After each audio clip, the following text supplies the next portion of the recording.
நாங்கள் ஸ்கிரிப்டை கொடுத்துட்டோமா இல்லையா, நாங்கள் என்னென்ன பண்ண போகிறோம், என்னென்ன செய்ய போகிறோம், எங்கள் நாளைக்கு சட்டப்பேரவையில் இதுதான் நடக்க போகுதுன்ற ப்ரோக்ராம் ஷீட் உங்களுக்கு முன்னாடியே கிடச்சிருச்சா இல்லையா? அப்போ உங்களுக்கு எதாவது பிரச்சனையாக இருந்தால் முன்னத்து நாளே நீங்கள் ஏதாச்சும் ஒரு அறிவிப்பை கொடுத்துருக்கலாம். இல்லை என்னால் வர முடியாதுங்க, நீங்கள் சொன்னதை என்னால் ஏற்றுக்கவே முடியாது, கண்டன அறிக்கை மாதிரி வரல அப்படின்னு சொல்லலாம். ஏன்னா இத்தனை செலவு மிச்சம், பெட்ரோல் செலவு மிச்சம், இத்தனை பேர் லைனில் நின்று அந்த ராணுவ மரியாதை, அந்த அரசு மரியாதை, இதெல்லாம் எதுக்கு? ஆனா நாங்க மரியாதையா தானே நடந்துக்கிட்டோம். அப்போ என்னுடைய முதல் தாய் என்னுடைய தமிழ் மண் அப்படிங்கும் போது எங்களுடைய தமிழ் தாய் வாழ்த்தை தான் நாங்க முதல்ல பாடுவோம். காலங்காலமா இருக்குது.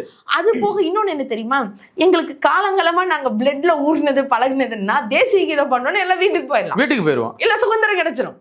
எந்த ஒரு கட்டமைப்புக்குள்ள இருந்தாலும் தேசிய கீதம் ஒண்ணு நடந்துருச்சுன்னா அந்த விழா முழுமை பெற்றுச்சு, இல்ல இது ஓகே, இது வந்து சுபம் நல்லபடியா முடிஞ்சிருச்சு அப்படின்னு நாங்க எல்லாரும் சந்தோஷமா வீட்டுக்கு போற டைம், திடீர்னு தேசிய கீதத்தை போட்டு எல்லா எம்எல்ஏக்களும் பழக்க தோஷத்துல கிளம்பி போயிட்டாங்கன்னா என்ன சார் பண்றது? இப்ப இவர் ஒருத்தர் தான் கிளம்பி போனார், தேசிய கீதம் போட்டிருந்தா எல்லா எம்எல்ஏக்களும் கிளம்புங்க அப்படின்னு. ஏன்னா இது வந்து மரபு இருந்துட்டு இருக்குல்ல. ஆனா தமிழிசை சவுந்தரன் என்ன சொல்றாங்கன்னா மத்த மாநிலத்திலயும் தேசிய கீதம் தான் ஃபர்ஸ்ட் ஒழிப்பாங்க, அதானே மரபு அப்படிங்கிறாங்க. எந்த ஊர்ல சார் நடந்திருக்கு?